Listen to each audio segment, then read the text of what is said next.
Welcome back, everybody. Today I'm going to teach you how to get a refund on Amazon if your item hasn't arrived.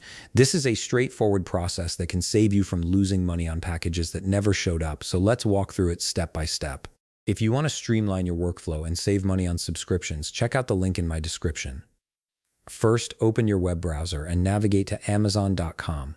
Once you're there, go ahead and log into your account. After you've signed in, move your mouse over to the top right corner where you'll see Account and Lists in the menu bar. Hover over it, and from the drop-down menu, select Orders. This will take you to a page displaying all your recent purchases and their current status. Now, although I don't have any active orders right now, I'm still going to walk you through the next steps so you know exactly what to do when you need to request a refund. Once you're on your orders page, locate the order that didn't arrive and click on View Order Details. This will open up more information about that specific purchase. From there, you'll see an option that says Problem with Order.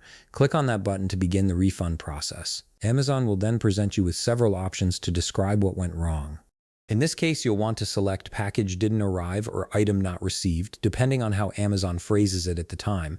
This tells Amazon's system exactly what issue you're experiencing and helps route your claim correctly. Once you've selected that option, the next step is to click Request Refund. This is the button that officially starts your refund claim with Amazon. After clicking Request Refund, you'll be prompted to provide a brief explanation in a text box. Keep it simple and clear.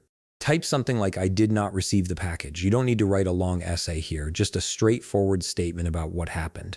Once you've typed your explanation, click Submit to send your refund request to Amazon. Now it's important to know that Amazon may ask you to wait a short period before your claim becomes eligible. This is especially true if the delivery date only just passed or if you've already reached out to the seller directly. Amazon wants to give a reasonable window for the package to potentially still arrive or for the seller to respond. If your order was sold by a third-party seller rather than Amazon directly, the platform might route you through the seller first or through the A to Z guarantee process instead of offering an immediate direct refund button. Either way, you'll be guided through the appropriate steps. After you've submitted your request, open your email or check your Amazon account later to see the refund decision or any status updates. Amazon typically responds fairly quickly, and you'll receive confirmation once your refund has been approved and processed. And that's it. You've successfully submitted a refund request for an item that never arrived. If you found this video helpful, please leave a like, subscribe, and see you in the next video.